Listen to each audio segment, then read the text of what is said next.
pale, dunia iko vile vile, milima, mabonde na mito iko pale pale, ila sisi wanadamu hatuko vile vile. This is Millie Kekeri, imeya Abagusi Global Radio. Wasaria obotaka na omara wabage tutu videlis mochoge. Right. Asante sana mpenzi mtazamaji wa AGR popote ulipo. Nina tumaini yangu uko sawa, pengine umeamka vyema, na sasa hivi tunakuletea yale ambayo yamenukuliwa kwenye magazeti yetu hii leo. Nikiwa na gazeti la The Standard, waweza kuniita Edwin Mokaya. Gazeti langu ni Taifa Leo, nami ni Fidel Omoshoge. Na nikianza moja kwa moja ukurasa wa kwanza gazeti hili la The Standard, naona hapa kwamba Uhuru ama rais wa Kenya Uhuru na kinara ODM jinsi walivyoweza kufanya mambo yao kuhakikisha kwamba BBI haijaingia dosari pale bungeni hapo jana. Katika ukurasa huo ni wa 8. Vile vile tunaenda kuangazia kijiji cha Justice Ouko. Anasema kwamba kimetoa majaji na mawakili wengi zaidi kijiji chake ambacho ni cha Yimbo West Yimbo. Kwa hivyo tunaenda kuangazia hiyo katika ukurasa wa 3. Vile vile katika ukurasa wa 4 vile vile tunaenda kuangazia jinsi pale Mathare chang'aa inapikwa kutokana na maji taka ama sewage, raw sewage. Wanaenda nachota ile maji ya sewage na natumai unajenga utaswira maji ya sewage jinsi yalivyo. Wanaenda wanayatoa pale, wanapikia chang'aa, kisha wanaweza kuuzia wanywaji. Vile vile kurasa wa 31 tunaona hapa ICC imemfunga tunamuita rebel pale Uganda. Vile vile tunaona hapa mbona watu wengine wanashangaa kwamba hii variant mpya ya COVID-19 mbona kila mtu anaiogopea.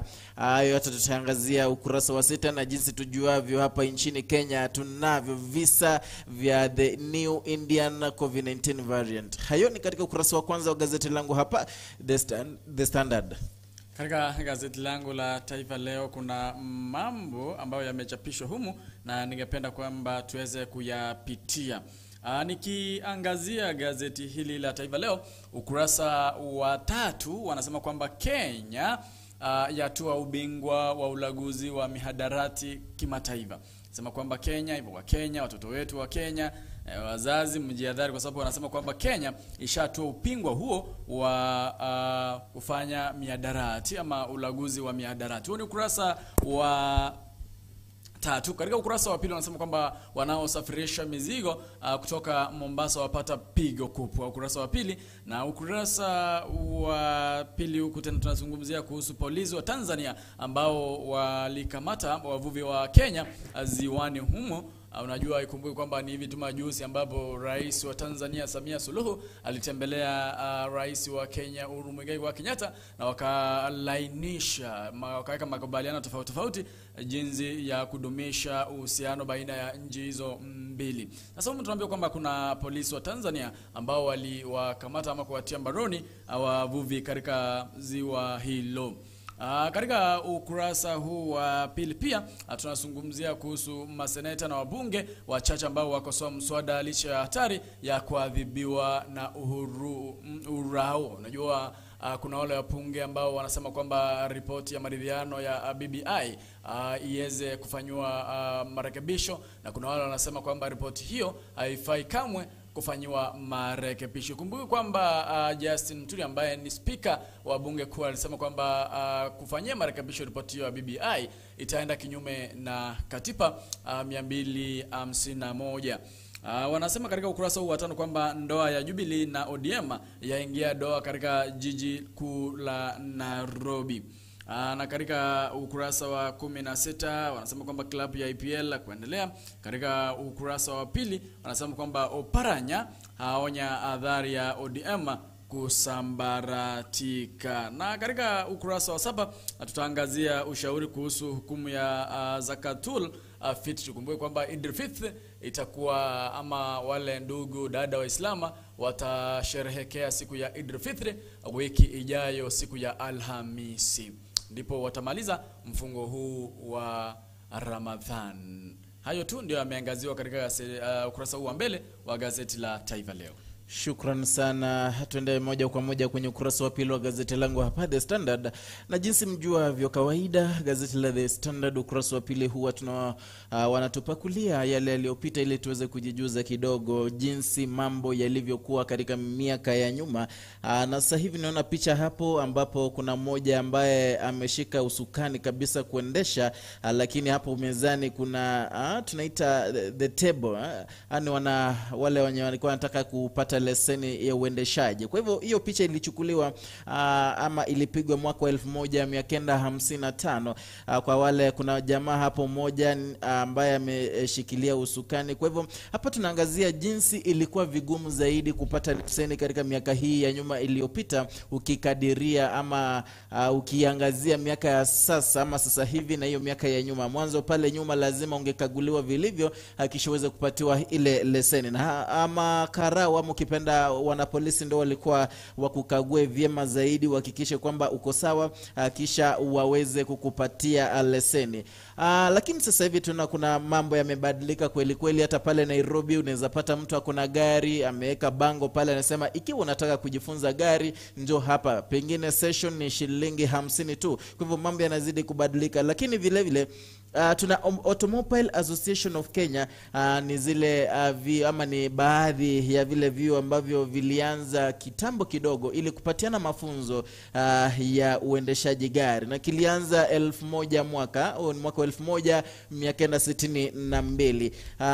Before hapo ama kabla hapo ndio hiyo ilianza mwaka wa 1919 na kilianzishwa ama chuo hicho kilianzishwa na Lionel Douglas Carlton Fenzi ambaye alikuwa ni Royal East African Automobile Association. Kwa hivyo sasa hivi tuna mambo yanazidi kubadilika. Na ukurasa wa 3 hapa tunaangazia kijiji ambacho tunamuita jaji ama hakimu huko anachotoka. Tunajua William Ouko aliteuliwa akapewa promotion kidogo na mengi yanazidi kutendeka vile vile. Kwa hivyo tumeangazia kijiji ambacho anatoka na kunradhi tunasema ni location anaotoka. Vile vile kuna kijiji anachotoka ambacho ni kijiji cha Goye. Wanasema kwamba kijiji hicho kimeweza kutoa mawakili wengi zaidi na majaji hapa nchini Kenya kwa njia moja au nyingine kuweza sasa kuchangia katika uchumi na kuendeleza sekta ya uwakili, mambo na koti, mambo na sheria. Kwa hivyo tunaangazia kuna baadhi ya watu ambao wametajwa ambao wana majina makuu hapa nchini, akiwemo Profesa PLO Lumumba, kuna yule aliyestaafu Judge Andrew Hayanga, Francis Okomo, kuna mwenda zake Martin Opiacha, vile vile kuna wakili mwenye alikuwa anawakilisha wanajeshi vile vile pale miaka 1982. Huyo alikuwa anaitwa Justice Hannah Okwenku au wote.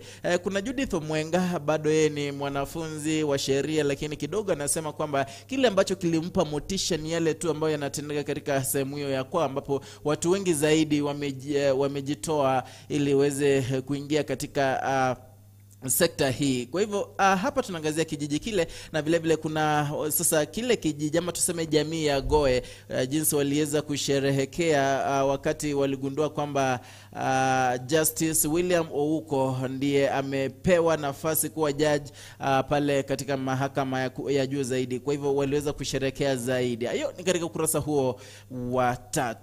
Nikiangazia ukurasa huu wa pili wanasema kwamba wanaosafirisha mizigo kutoka bandari ya Mombasa wapata pigo. Hii ni baada ya kusema kwamba reli mpya ya SGR haiwezi kamwe kusafirisha mizigo hiyo kutoka Mombasa hadi Nairobi. Katika ukurasa huu wanasema kwamba machief sasa kulipwa pesa ya za kuinua motisha.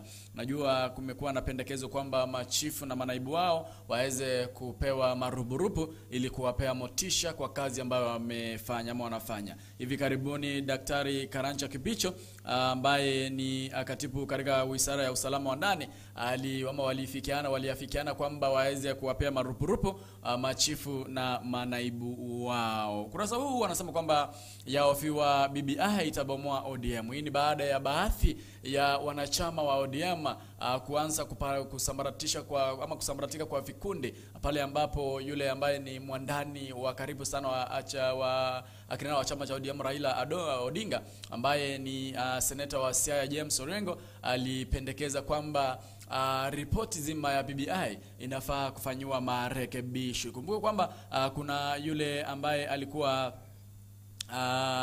mpunge Atienda Amolo ambaye alitimuliwa katika cheo chake bunge kuhusu masuala ya sheria.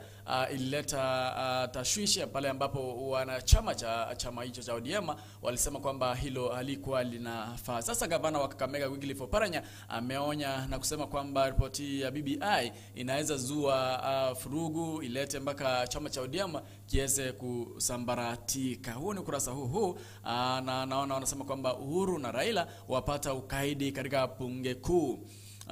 Ikumbuke kwamba hivi majuzi kuna rais wa Tanzania Samia Suluhu Hassan alitembelea rais wa Kenya Uhuru Muigai wa Kenyatta, na wakaweza kuweka mipango halali, mipango ambayo yafaa na kufungua sehemu ambazo zilikuwa zimefungwa na hayati John Pombe Magufuli na kufanikisha uhusiano wa nchi hizi mbili. Sasa hivi jana kuna polisi wa Tanzania ambao waliwakamata wavuvi wa Kenya ziwani. Jambo hilo limeleta shida pale ambapo wavuvi hao wanasema kwamba serikali ya Kenya iweze kuingilia kati. Kumbuke kwamba jambo kuu ambalo Rais Samia Suluhu Hassan walizungumza na rais wa Kenya Uhuru Muigai wa Kenyatta ilikuwa kwamba kufanikisha uhusiano mzuri wa nchi hizi mbili. Katika ukurasa wa 3 wanasema kwamba bado awakasirisha maseneta kwa kukosa kikao kumpiga msasa. Kumbuka kwamba kuna kikao ambacho kimekuwa kifanyika katika kaunti ya Kisii pale ambapo magavana kutoka ukanda wa Nyanza wamekuwa wakipiwa mzaza namna ambavyo walitumia fedha za mwaka wa 2018-2019 wakati waliweza kumfikia gavana wa Migori Okoth Obado. Aliweza kuwapuuza, hakuweza kufika katika kikao hicho, na wakasema kwamba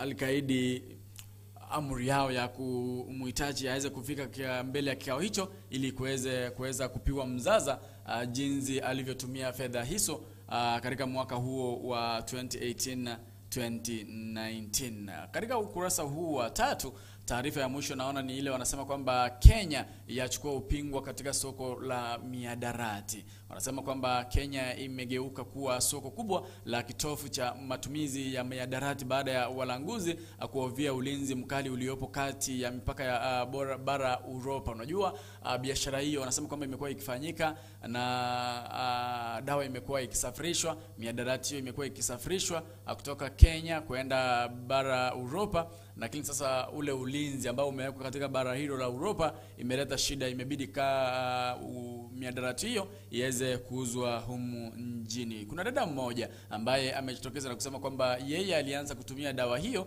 ya kupunguza ama dawa hiyo ya miadarati, dawa inayoitwa kama heroin, ameanza kuitumia akiwa na umri wa miaka 16 pale ambapo alimpoteza mtoto wake kijana, na akasema kwamba huwa anatumia dawa hiyo ili kupunguza mawazo baada ya mwanae kufariki. Anasema kwamba hadi sasa akiwa na miaka 22 bado yuaendelea kutumia dawa hizo, na hawa walaguzi wamekuwa wakimtumia kusafirisha dawa hizo kwenda bara la Europa. Hayo tu ndio yameangaziwa katika ukurasa huu wa 2 na 3 gazeti la Taifa Leo. Shukrani sana. Ukurasani wa 4 hapa gazeti langu na The Standard.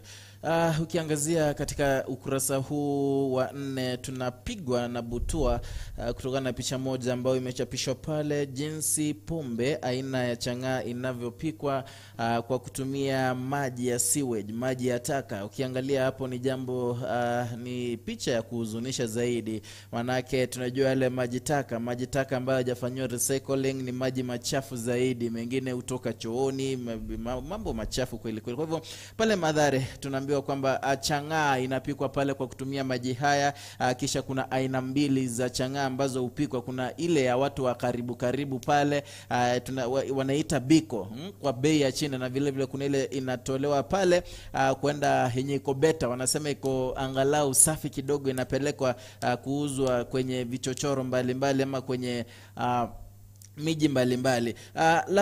La kusikitisha ni kwamba hapa wanasema kwamba kuna watu ambao wanaweka ulinzi pale kuangalia jinsi mambo yalivyo. Ikiwa wewe mwenyewe umeenda pale na wanakuangalia kidogo kuona kama ikiwa wewe umetumwa, pengine umekuja kuwachunguza nini.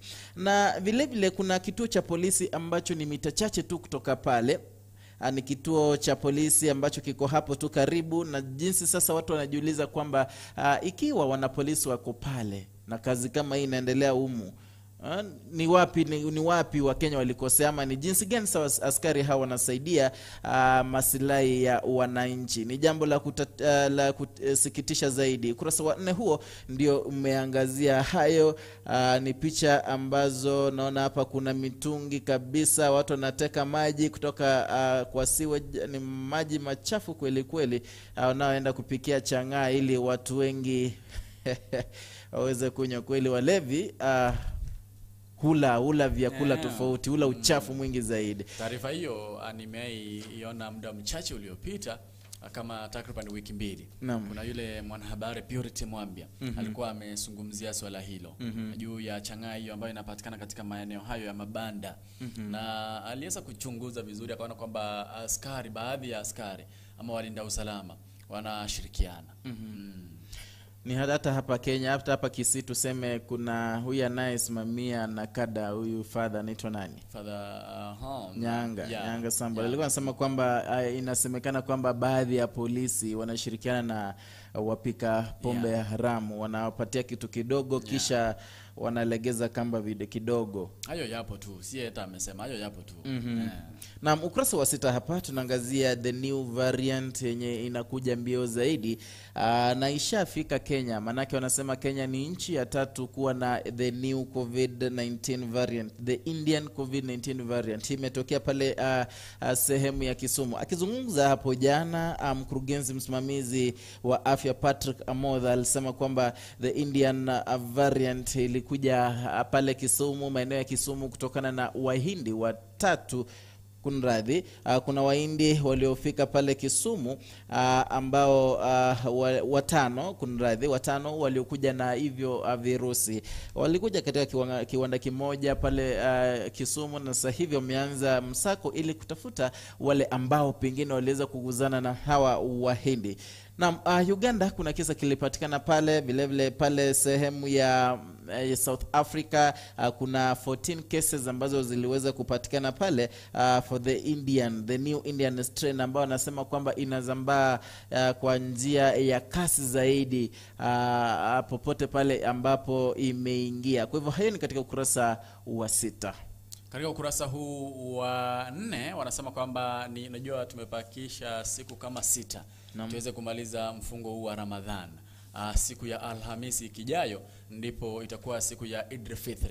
Siku ya Eid al-Fitr ni ile siku ya mwisho ya Ramadhan. Sasa hivyo Waislamu wanaendelea kujipanga. Wanasema kwamba si lazima watu kukesha msikitini wakati huu wa kavyo, swali nyumbani. Yani si lazima mkeshe msikitini, unaweza swali ukiwa kwako tu nyumbani. Na wanasema kwamba hii ndio Ijumaa ya mwisho katika mfungo huu wa Ramadhan. Sasa Waislamu wanaendelea kujipanga. Sijui tutaenda kukula wapi, kwa sababu kuna jamii ya Moscow, ataenda huko tujiburudishe na wao. Na kuna ratiba ambayo imepeanwa hapa leo kama kawaida. Tunaanzia Lamu, Lodo, Malindi, Nyeri, Siolo, Mandela, Kitale, Garissa, Daret, Nakuru, Kisumu, Mombasa, Nairobi. Wanasema kwamba hofu virus ikikwama mto Athi sababu ya mamba. Mto Athi unajua ni mto ambao ni chafu sana. Mto Athi ni mto ambao si salama vile. Wakati nimewahi huko walisema kwamba hakuna samaki ndani kwa sababu huwa kuna uchafu mwingi ndani. Wanasema kwamba mamba ilisababisha mtu mmoja ambaye anasaidia katika ufukaji wa mto huo, kwa sababu hakuna kifushi, hakuna daraja mle. Sasa mamba ilimvamia, na wanasema kwamba wameanza kuwa na wasiwasi katika eneo hilo. Katika ukurasa huu wa 5 wanasema kwamba MCA wataka gavana akamatwe kwa kuatishia. Kuna huyu gavana anaitwa kama gavana wa Bungoma, anaitwa kama Wycliffe Wangamati. Alianza kuatishia wakati alikuwa katika afra moja, na kusema kwamba yeye achezi kuna wale madiwani ambao wana mpango wa kumtimua mamlakani. Aliwaambia kwamba yeye achezi, yeye afanye mchezo, yani mchezo yeye ni kama babake. Babake alimehusishwa na kikundi moja kilikuwa kinaitwa kama Vera. Kundi hili lilikuwa haramu miaka ya 1990s. Anasema kwamba yeye wale ambao wanaokora mpango wa kumtimua mamlakani atawaendea usiku na kuwatoa kwa manyumba zao na kuadhibu. Sasa naona madiwani wameanza kuingiwa na hofu, wanasema kwamba wanafaa kuenda waandikishe statement kwa vituo vya polisi. Katika ukurasa huu bado wanasema kwamba ndoa ya ODM na Jubilee yafunjika jijini Nairobi. Kumeibuka mgawanyiko mkubwa ndani ya Jubilee kati ya madiwani wa Jubilee na ODM katika kaunti ya Nairobi kuhusu uongozi wa kamati ya uhasibu kwenye bunge la kaunti hiyo. Wanasema kwamba tofauti hizo zimeibuka baada ya madiwani wa Jubilee kuanzisha mchakato wa kung'oa mwenyekiti wa kamati hiyo Wilfred Odalo na wa ODM. Tayari madiwani 15 na watatu wakiwa ni wa ODM na 12 wakiwa ni wa Jubilee washapitisha ama washatia saini hoja hiyo. Hapo ndipo wanasema kwamba doa hiyo ya Jubilee na ODM ishaingia doa katika kaunti ya Nairobi. Hayo tu ndio yameangaziwa katika ukurasa huu wa 4 na 5. Ukurasa wa 8 hapa tunaangazia yale yaliyotokea pale bungeni hapo jana ili kutetea mswada wa kufanyia marekebisho katiba hapa nchini Kenya, BBI. Tunaona kwamba Uhuru Muigai Kenyatta pamoja na kinara wa ODM Raila Odinga wamekuwa kipigana, tunasema meno na ukucha ili kuhakikisha kwamba mswada huo ushapitishwa pale bungeni. Haya waliyafanya hadi kayapelekea Rarieda MP ama mbunge wa eneo bunge la Rarieda kupigwa nje kutoka kwa kuwa naibu wa Justice and Legal Affairs Committee, hili kuhakikisha kwamba wote wanaimba wimbo mmoja. Lakini jambo la kutatanisha zaidi hapo jana kwa wale wabunge 247 waliofika pale na wengine 55 kupiga kura kwa njia ya mtandao. Kuna wale ambao ilikuwa inafahamika kwamba ni watu wa karibu zaidi na naibu wa Rais William Ruto, na pengine wamekuwa na msimamo wao kutetea ama kupinga ripoti ya BBI. Lakini hapo jana tuliona kwamba waliunga mkono ripoti hii. Ni jambo ambao walianza kushuku zaidi inakuwaje tena. Mfano kuna Bahati, mbunge wa Bahati anaitwa Kimani Ngunjiri, amekuwa akicriticize sana BBI hapa kwa siku za nyuma, lakini hapo jana tuliona kwamba alikubali kwamba BBI ipitishwe. Kwa hivyo habari hiyo utaipata katika ukurasa huo wa 8. Ukurasa wa 9 hapa hamna la kutufaidi kidogo. Tuende kwenye ukurasa wa 10 hapa ambapo tunaona kwamba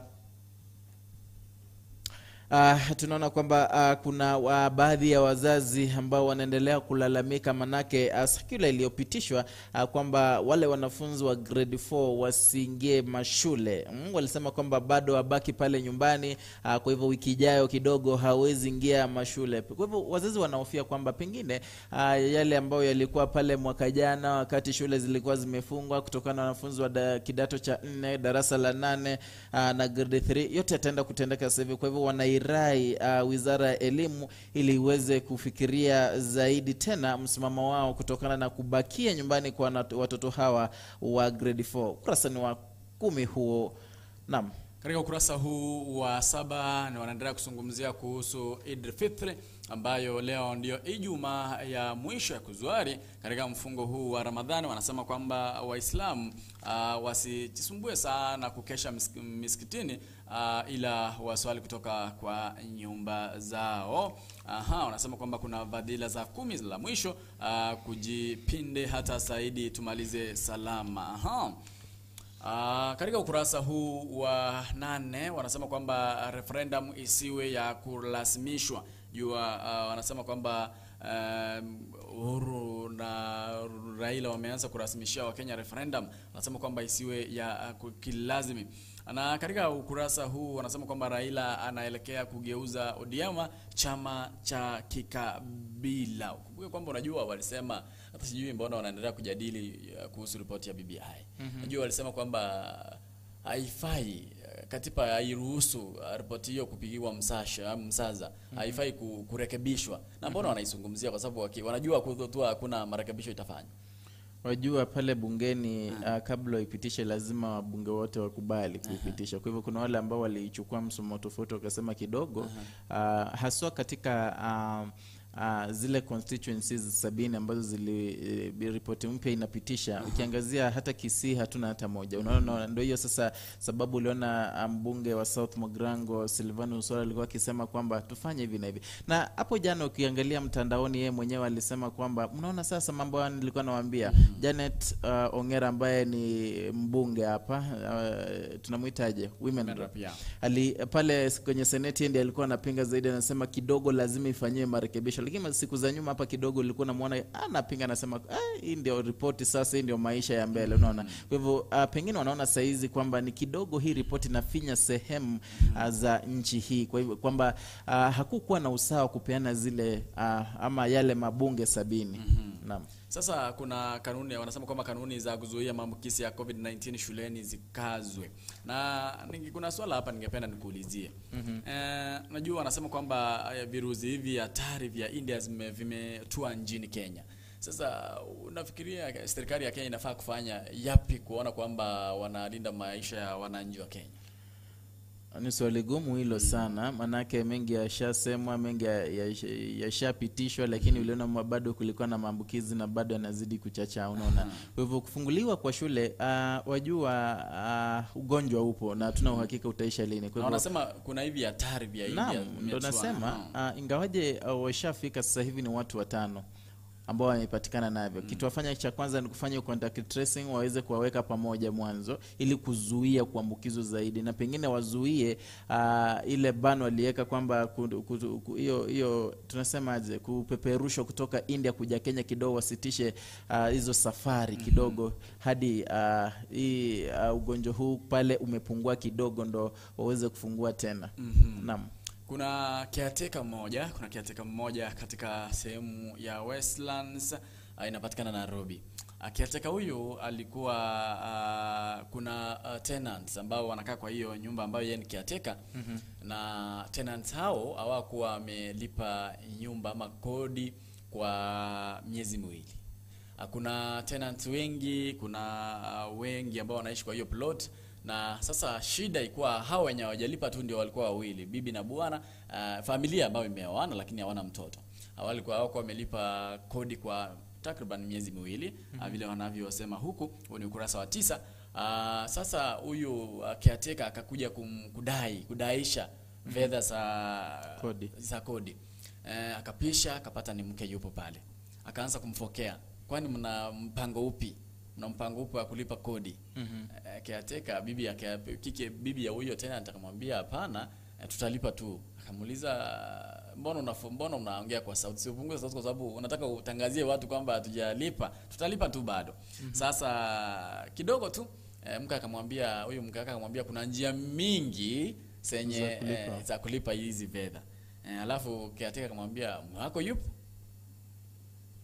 Na kweli mume yake alikuwa ashatoka ameenda kazi.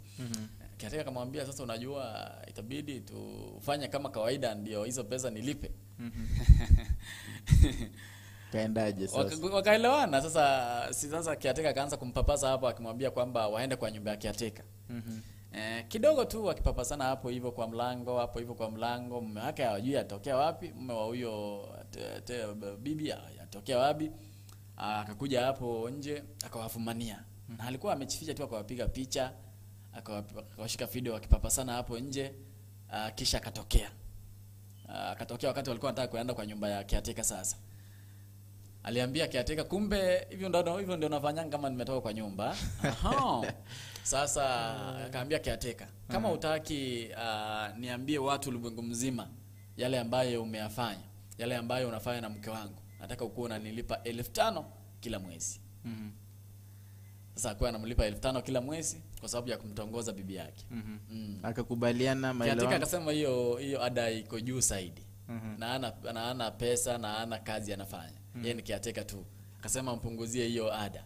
Huyu tena atakamwambia kwamba yeye amlazimishi, kama hataki kumlipa 5000 per month atafanya vile anataka tu, kwa sababu ataweka mtandao, ataambia bibi yake anajua kwa bibi yake anaishi, ataambia landlord. Sasa ilibidi tu huyu caretaker asalimisha amri, akasema ndio nitakuwa tunakulipa 1500 kila mwezi.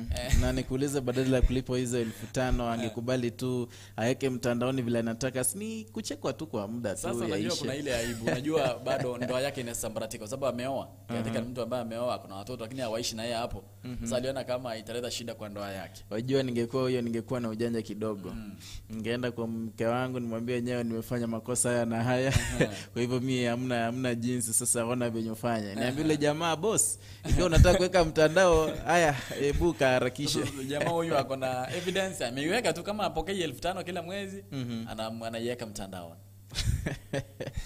Huo ni ukurasa wa 9 katika gazeti hili la Taifa Leo. Na kuna jamaa mmoja by the way, maeneo ya Kingero, inapatikana katika kaunti ya Kiambu, ambaye ni mwizi. Jamaa huyu alipatikana akiwa amevaa nguo ya wizi. Najua alikuwa ameenda kuipora kutoka kwa plot moja, na akapatikana katika soko hapo karibuni akiwa ameivaa nguo hiyo. Alivamiwa na mwenyewe na kisha polisi waliweza kumsaidia.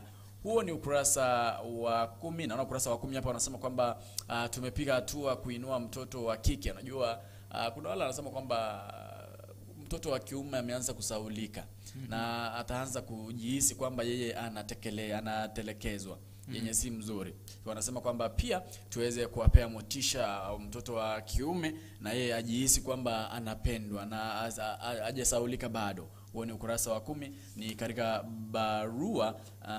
Wanasema kwamba hili la ICC na naibu rais ni zito. Unajua yule Bensouda ambaye ni hakimu katika koti ya ICC aliweza kumpeleka kotini na William Samoei Ruto. Ile kesi yake aliifufua, alisema kwamba ako na evidence. Sasa wanasema kwamba hiyo kesi ambayo imemshika ama inamhusisha William Samoei Ruto ambaye ni naibu rais wa Kenya, wanasema kwamba hii ni kali, inaweza mletea shida. Hayo tu ndio naona yameangaziwa katika ukurasa huu wa 11. Naam, ukurasa wa 12 hapa tunaangazia kuna sehemu ambazo kupika pombe ama kuuzwa kwa pombe ni haramu, na kwamba inasemekana kwamba ukipatikana wewe uko na baa unauza pombe, hiyo ni kasi. Hiyo ni maeneo ya Pokot South na pale Wazinigishu kuna mahali yanaitwa Kaptuli. Hapa kuna the elders waliweza kuketi chini miaka ya 70, wakasema kidogo hapana, yeyote atakayepatikana akikunywa pombe huyo amelaaniwa. Yeyote atakayepatikana akiuza kwa baa akiweka baa huyo amelaaniwa. Kwa hivyo wakaweka hiyo lawama kwa yeyote atakayepatikana. Kwa hivyo haya maeneo hakuna baa, hakuna pombe inauzwa. Ikiwa unataka kukunywa, heri uende maeneo mbalimbali unywe na ubebe na tumbo, si ubebe mkononi. Ubebe kwa tumbo yako ili ukifika pale hayo hakuna. Kwa hivyo hayo yalipitishwa huko miaka ya 70 wakati waligundua kwamba wale walevi wakikunywa pombe huwa hawawajibiki tena. Kwa hivyo ikapitishwa hivyo. Na vile vile ingawaje kidogo katika miaka hiyo ya 70 wengi kulikuwa na mvutano, kulikuwa na makundi mawili. Kuna wale wanataka ikuwe marufuku, kuna wale hawako wanataka ikuwe marufuku. Lakini ilipofika mwaka 1972 saa waliweza kuhusisha the administrators, yote ikakubalika, na kwamba wale wazee wakasema kwamba yeyote atakayepatikana na pombe ama atakayepatikana kiuza, basi huyo analaaniwa. Kurasa wa 12. Habari nzuri kweli kweli, maana yake tunaona kwamba sehemu nyingi kama pale Mathare watu wanakufa, pengine watu wanaumia, afya zao zinadhoofika sababu ya pombe hii. Kurasa wa 13, moja kwa moja hapa tunaona Seneti imeshateua watu 11 ambao watakaofanyia uchunguzi gavana wa Wajir Mohamed Abdi. Kwa hiyo katika hiyo committee tuko na Johnson Sakaja, senator wa Nairobi, Paul Githiomi wa Nyandarua, Chris Zawadi ambaye ameteuliwa, Susan Kihika wa Nakuru, Mithika Rinturi wa Meru, Gora Godana wa Marsabit, Okongo Mugeni wa Nyamira, Fred Outa na mteule, kisha tuko na Isa Juma Boy wa Kwale. Hao ndio wameteuliwa ili kuchunguza mbona wa gavana wa Wajir aliweza kungolewa ama kutolewa mamlakani. Vile vile katika ukurasa huo chuo kikuu cha Taita Taveta kiliweza kupata chancellor. Sasa naibu chancellor ambaye ni Barasa, ambaye ni Barasa, ni Profesa Barasa, amekuwa akikuwa msimamizi tangia mwaka wa 2018 wakati alikuwa principal Hamadi Boga alitoka na kuingia serikalini. Lakini sasa hivi aliweza kuteuliwa kama naibu chancellor wa chuo kikuu hicho. Vile vile ukurasa huo tunaona kwamba mahusiano ya nasema Somalia na Kenya kumekuwa na tuseme aje uhasama kidogo kwa siku chache zilizopita, lakini sasa hivi kuna mahusiano ya kidiplomasia ambayo yameendelea kuhakikisha kwamba Kenya na Somalia mambo iko sawa. Ni juzi tu Samia Suluhu alitoka hapa Kenya hapo jana actually, ambapo walikuwa ni jana ama ni juzi?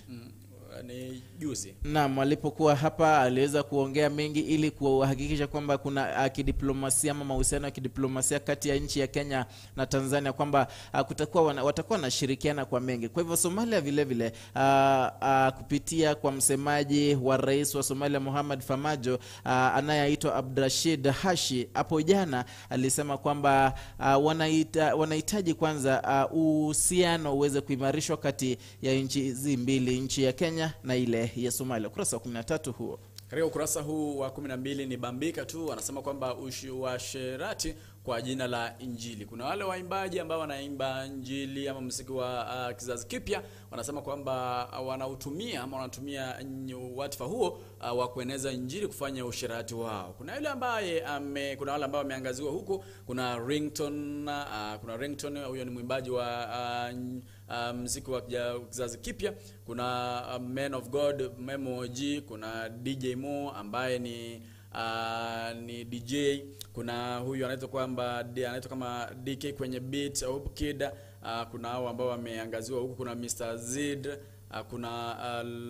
kuna huyu ambao tu ndio wameangaziwa huku, ambao wanasema kwamba wanaeneza ushirati kwa jina la kueneza Injili. Kuna huyu anajiita kama Guardian Angel ambaye ni mwanamuziki, anasema kwamba anajutia kwa kununua gari ambalo lilimgharimu fedha mingi, gari ambalo ni Mercedes Benz, ambalo alisema angetumia fedha hizo kufanyia shughuli zingine. Huku utawapata Wau na Nameless ambao wameangukia dili tamu ya kuwapea fedha mingi. Katika ukurasa huu wa 14 ni shangazi tu. Katika ukurasa huu wa nyuma ni wanasema kwamba wachezaji walalamikia njaa, msongo wa mawazo. Wanasema kwamba kuna wachezaji msimu wa COVID-19 wameanza kulalamikia njaa. Katika ukurasa huu pia wanasema kwamba bingwa Chepngetich apewa tuzo ya mchezaji bora ulimwenguni. Asante sana.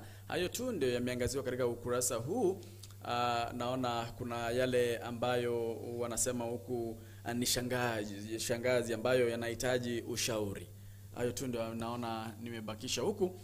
Kuna mmoja huku anasema kwamba rafiki wa dhati akiri amekuwa akimtafuta mpenzi wake. Kuna anasema kwamba niliolewa miezi miwili iliyopita.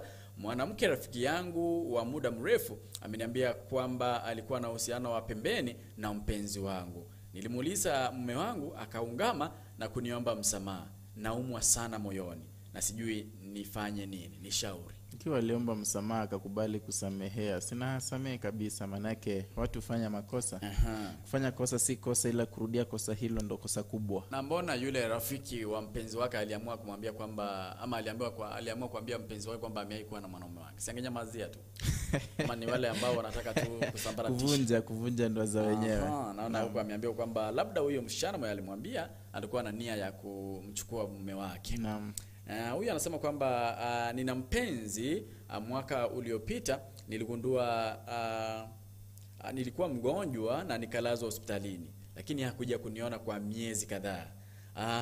Hatukuwa kunitembelea hospitali wala hakuwa ananipigia simu. Lakini sasa nimepona, nimerudi nyumbani, ameanza kunipigia simu. Je, ananipenda? ananipenda kweli, akimbie atoke unyo hapo hamna mapenzi, manake yeyote na umpende ukiona tu ana homa lenyewe la kusumbua we moyoni, unaona. Kwa hivyo kama alienda hospitalini akawa miezi kadhaa bila yeye kuja kumuona, kwa hivyo he's not concerned.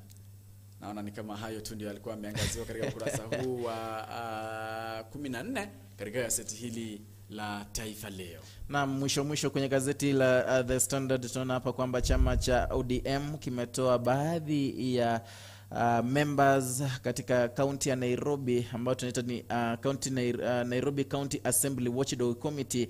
Manake kuna rango zinaendelea baina ya chama cha ODM na chama cha Jubilee. Wanasema kwamba ingawaje hii committee, Public Accounts Committee, ina nguvu zaidi katika county hiyo, waliamua kutoa pale kutoa members wao pale, manake wameona kwamba kuna mvutano baina ya vyama hivi viwili. Kwa hivyo mnaona tunaendelea kuona jinsi ODM na Jubilee inaendelea kuumia kidogo, kuna kulemaza ule uhusiano pengine umekuwa uki-exist baina ya vyama hivyo viwili. Mwisho kama kawaida ni maoni tu ambapo tunaangazia kupigwa nje kwa Otiende Amollo. Kupigwa nje kwa Otiende Amollo, maoni yanatolewa hapa kwamba ilikuwa vyema ama haikuwa vyema. Kuna wale wanasema kwamba kidogo ilikuwa vyema, manake ikiwa wewe ni mwanachama wa ODM ama chama chochote na chama chenyewe kina msimamo huu, wewe mwenyewe ustahili kutumia hisia zako na akili zako kupinga msimamo ule, unastahili kufuata msimamo ule ambao umepitishwa na chama. Vile vile kuna wale wanasema kidogo Otiende Amollo ashatetea zaidi chama cha ODM na vile vile amechangia pakubwa katika ukuaji wa chama hiki cha ODM. Kwa hivyo yeye alikuwa anatoa hisia zake binafsi, kwa hivyo angepewa uhuru ule pengine wa kutoa hisia zake na jinsi akili zake zinamwambia. Hayo ndio ameangaziwa katika ukurasa huu wa 17 gazeti langu The Standard. Mpenzi mtazamaji na yule ambaye anasikiliza, kumbuka upande wa YouTube unatupata kupitia Abagusi Global Radio ama AGR News. Unaweza like, subscribe. Upande wa Facebook Abagusi Global Radio, like page. Na kuahidi kwamba tutakutana pale ambapo kuanzia saa 4 hivi hadi saa 7 katika mpango mzima wa Zeria Obotaka. Na kuanzia wiki ijayo mpango mzima wa Zeria Obotaka utakuwa mpango ambao ni mpango wa uwezi kuwa unaukosa. Tutakuwa na kitengo ambacho ni story yako, yani utakuwa unatupea story yako, yale ambayo umeyapitia. Najua kuna watu ambao wamepitia mambo mingi sana. Tutakuwa tumetenga muda mle kama lisali moja ambalo tutakuwa tunazungumzia kuhusu story yako. Najua unaweza kuwa umeyapitia na ungependa watu pia wasikie story yako, yale ambayo umepitia kwa maisha yako, ndio watu wengine at least wape motisha, wengine wasome lesson from your story. So as from next week we'll have story yako. La kwangu ni Fidel Omoshoke, tukutane katika mpango mzima wa Zeria Obotaka. Hadi hapo Jumatatu kwenye meza hii tena magazeti. Nasema shukrani sana kwa kuwa nasi tangia tulipoanza hadi sasa hivi, na kuombea uwe na mema. Niite Edwin Mokaya. Zitainamia miungu mingine ila wewe Yahweh. Zitainamia miungu mingine ila wewe Bwana. Zitainamia miungu mingine ila wewe